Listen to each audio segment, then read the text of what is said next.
Hello friends, good morning to all of you. अभी आप percentage chapter देख रहे हैं। यह मेरा पार्ट 8 है परसेंटेज का। मैं आपको बता दूं कि परसेंटेज से जो भी क्वेश्चन आते हैं उसको मैं चाहता हूं कि पूरा क्लियर कर दूं। अभी 5-6 पार्ट और लगेगा इसमें, मतलब टोटल समझिए 14-15 पार्ट लगेगा। तो 8वां ये है।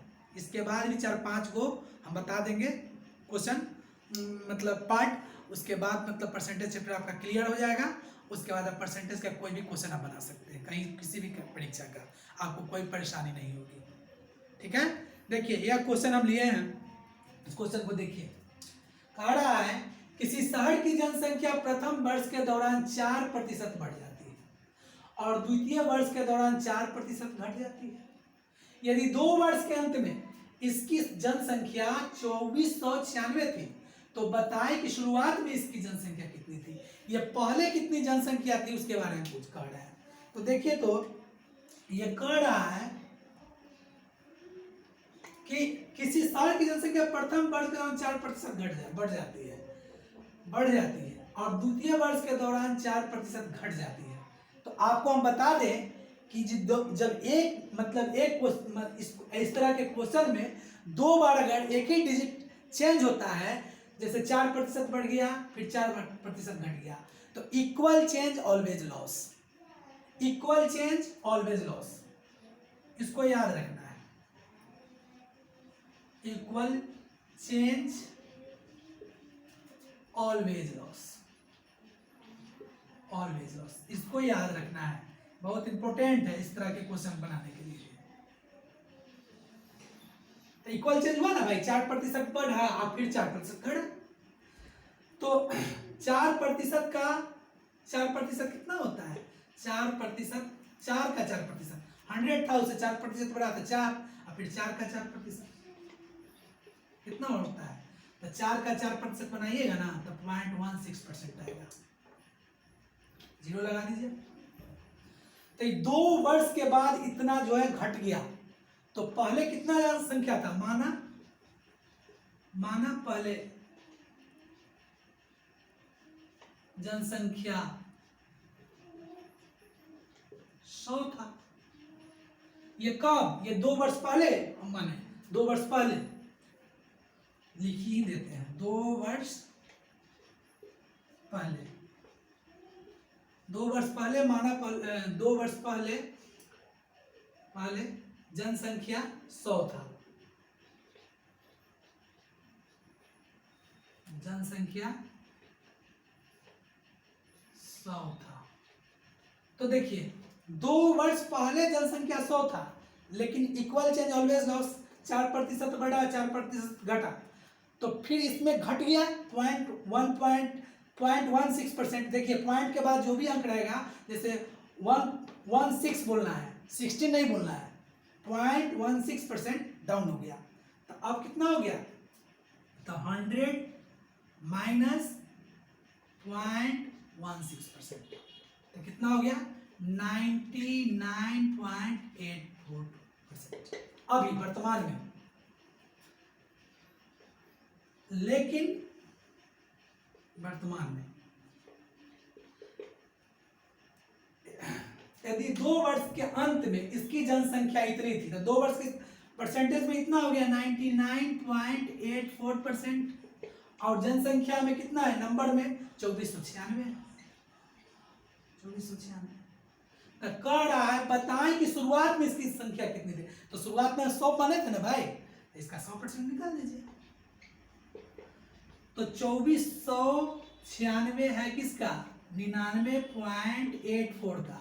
तो इसका 100% निकाल लीजिएगा, बस निकल जाएगा। तो 100% निकालने के क्या कीजिएगा? पॉइंट के नीचे 8 पर 2 अंक है, तो ऊपर 2 जीरो बैठा दीजिएगा। यहाँ देखिए, यहाँ आपको बता देते हैं 2496 है, 2 अंक के पहले 0 है, तो 2 ऊपर 0 लगा दीजिए। और जब 0 से 100 से मल्टीप्लाई कीजिएगा तो 2 सोना और बढ़ जाएगा, 2 जीरो और बढ़ जाएगा, तो 2 जीरो और लगा दीजिए। अब तो ये पॉइंट हट गया, ये पॉइंट खत्म। अब तो सीधे आ गया 9984, और 9984 से भाग दे दीजिएगा। जोड़ घटाव गुना भाग का काम अब सिर्फ चाहिए है कि हम अपने कर लें, है ना। इससे आपका दिमाग खुलेगा, कैलकुलेशन फास्ट होगा और उससे आपको बेनिफिट होगा। तो इससे जब आप भाग दीजिएगा ना तब 2500 में आ जाएगा, 2500 से। तो कह रहा है, क्वेश्चन कर रहा है, तो बताएं कि शुरुआत में इसकी जनसंख्या कितनी थी। तो शुरुआत में इसकी जनसंख्या 2500 थी। क्लियर। क्वेश्चन देखिए, अगला क्वेश्चन है, किसी कस्बे की जनसंख्या 8000 थी। एक साल में पुरुषों की जनसंख्या 10% बढ़ी, महिलाओं की जनसंख्या 8% बढ़ी, किंतु कुल जनसंख्या 9% बढ़ी। कस्बे में पुरुषों की संख्या क्या थी। तो देखिए, इस तरह का क्वेश्चन को बनाने के लिए आपको हम शॉर्ट ट्रिक बता देते हैं।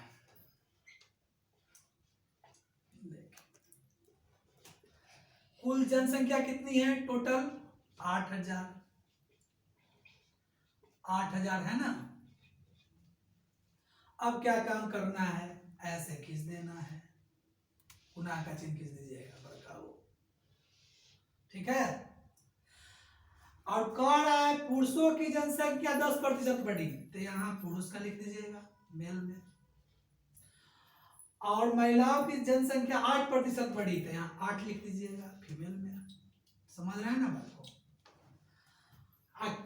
किंतु कुल जनसंख्या 9% बढ़ी, तो जो माने कुल जनसंख्या जो बता रहा है ना उसको बीच में लिख देना है। 9% बढ़ी तो 9 बीच में, 9 को तभी ठीक से लिख देते हैं, है कि नहीं।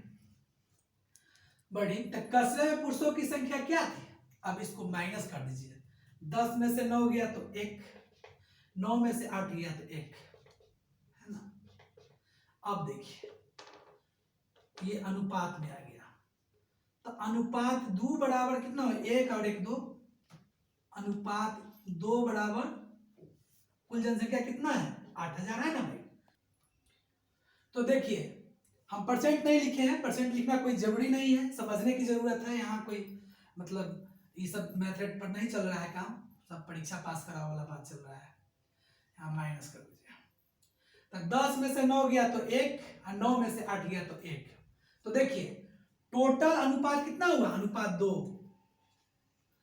और टोटल जनसंख्या कितना है 8000, तो अनुपात 1 का वैल्यू कितना होगा 8000 अब बटे 2 इक्वल टू हो जाएगा 4000। 1 का वैल्यू 4000। तो कहता है कस्बे में पुरुषों की संख्या कितनी थी, तो कस्बे में पुरुषों की संख्या कितना अनुपात में 1 है, तो 1 का वैल्यू 4000 आंसर। पुरुष इसका भी एक के वैल्यू है, इसका पूछेगा महिलाओं की तो इसका भी 4000 हो जाएगा, 4000 इसका भी लिखिए दीजिए 4000, इसका किसका स्त्री का, महिलाओं का, चलो महिलाओं चाहे स्त्री एक ही होता है, महिलाओं का। दोनों एक एक बढ़ा, 2 अनुपात का वैल्यू 8000, 1 अनुपात का वैल्यू 4000, और अनुपात में 1 पुरुष का बढ़ा है और 1 महिला का बढ़ा है, तो 1 का वैल्यू 4000 पुरुष में भी और महिला में भी 4000, दोनों का वैल्यू सेम, आंसर यही होगा। चलिए नेक्स्ट क्वेश्चन। अगला क्वेश्चन है, एक कस्बे की आबादी एक वर्ष में 20% बढ़ जाती है तथा अगले वर्ष 20% कम हो जाती है। यदि दूसरे वर्ष के आरंभ में आबादी 4848 है तो प्रथम वर्ष के आरंभ में आबादी कितनी थी। तो हमने आपको बताया था कि इक्वल चेंज ऑलवेज लॉस, है ना। तो equal change of always loss, तो आबादी 100 रहा होगा, आबादी 100 रहा होगा, आबादी 100 था मान लीजिए। तो इक्वल चेंज ऑलवेज लॉस मतलब 20% का 20% जब निकालिएगा ना तो 4 हो जाएगा, है ना। तो अभी आबादी कितना हो गया 96%, 100 में से 4 घट जाएगा, अभी कितना हो जाएगा 100 में से 100 माइनस 4 इक्वल टू 96। यानी कह रहा है कि 96% का वैल्यू इतना है, 4848 है अभी 20% बढ़ने के बाद और 20% घटने के बाद। तो कहता है कि पहले कितना था 2 वर्ष पर, तो प्रथम वर्ष में कितना था, तो 100% निकाल दीजिए। तो जानते ही 4848 बटे 96 का वैल्यू है ही ना, 100% निकाल लीजिए, निकल जाएगा। देखिए कैसे काटिएगा। 2400 थोड़ा काटने में लंबा चौड़ा है, तो आप नीचे कर देते हैं। 4848 बटे 96 मल्टीप्लाई 100, इसको काटिए। तो काटिएगा तो ये कट जाए कितने बार में, 48, 48 बार में, 48 गुना 96, इसको 2 से काटिएगा तो 2424 बार में कटेगा, 4848। फिर इसको काटिएगा तो ये 24 बार में कटेगा, इसको काटिएगा तो 1212 बार में कटेगा, फिर इसको काटिएगा तो ये 12 बार में कटेगा, इसको काटिएगा तो 606 बार में कटेगा, है ना। फिर इसको काटिएगा तो 6 बार में कटेगा, इसको काटिएगा तो दूसरे तक ना, 2 तिहाई 6, 0, 2 तिहाई 303, है ना। फिर इसको काटिएगा, 3 से काटिए तो 3 गुना 6, इसको 101 बार में काट दीजिए। क्लियर। अब 2 से इसको काट दीजिए, अब तो कटेगा नहीं, इससे काट दीजिए 50, तो गुना करना पड़ेगा 101 गुने 50, 101 गुने 50 कीजिएगा ना तो 5050 आंसर आएगा। तो आरंभ में आबादी 5050 थी और 2 वर्ष बाद आबादी इतना हो गई, लॉस हुआ है ना। तो इक्वल चेंज ऑलवेज लॉस, इसको हमेशा ऐसे करना है। आबादी 100 था, 20% का 20% 4 होता है, तो अभी 100 में से 4 घट गया तो 96% का वैल्यू 48, तो 100% का वैल्यू हम निकाल दिए। चलिए नेक्स्ट क्वेश्चन है, यदि अंकित मूल्य पर 20% छूट देने पर मूल्य घटकर 24 रुपया रह जाता है, तो अंकित मूल्य पर 30% छूट देने पर मूल्य घटकर कितना रह जाएगा। देखिए क्वेश्चन समझिए, अंकित मूल्य कोई है, उस पर 20% छूट दिया जाता है, तो 20% जब छूट दिया जाता है तो 24 रुपया हो जाता है। अब फिर कहता है कि उस पर फिर 30% का छूट दिया जाता है, तब कहता है कि तब मूल्य कितना रह जाएगा। तो देखिए, तो अंकित मूल्य हम 1 मान लिए, अंकित मूल्य बराबर 1, तो छूट देता है 20%, तो 1 माइनस 1/5 हम लिख सकते हैं। 1/5 का वैल्यू होता है 20%। कैसे, तो देखिए 20% है तो 20/100 हम लिख देंगे, काट देंगे, 1/5 आ गया, 1/5, 20% का वैल्यू 1/5, 20%, तो 1/5 आ गया।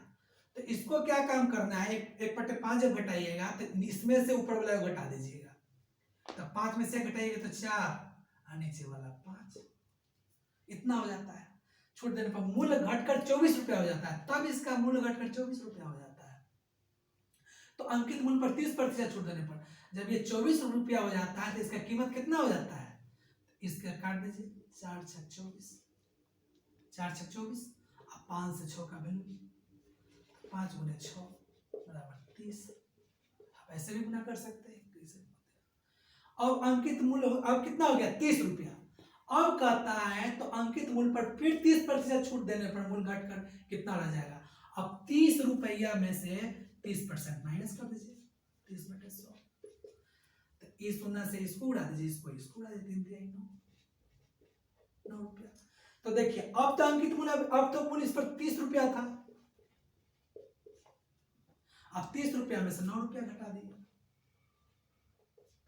-9 रुपया, तो अब कितना दाम रह गया, 21 रुपया। आंसर कहता है 30% छूट देने पर मूल्य घटकर कितना रह जाएगा।